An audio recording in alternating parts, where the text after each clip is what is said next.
ہو کہ یہ لوگ تمہارے دین کے قائل ہو جائیں گے، حالانکہ ان میں سے کچھ لوگ کلام اللہ یعنی تورات کو سنتے پھر اس کے سمجھ لینے کے بعد اس کو جان بوجھ کر بدل دیتے رہے ہیں،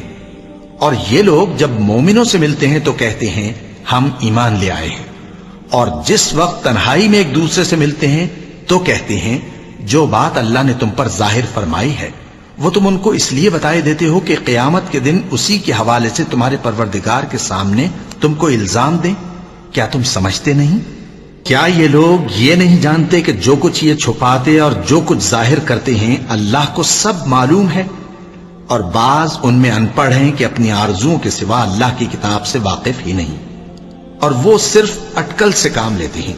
سو ان لوگوں پر افسوس ہے جو اپنے ہاتھ سے کتاب لکھتے ہیں اور کہتے یہ ہیں کہ یہ اللہ کے پاس سے آئی ہے، تاکہ اس کے عوض تھوڑی سی قیمت یعنی دنیاوی منفعت حاصل کریں۔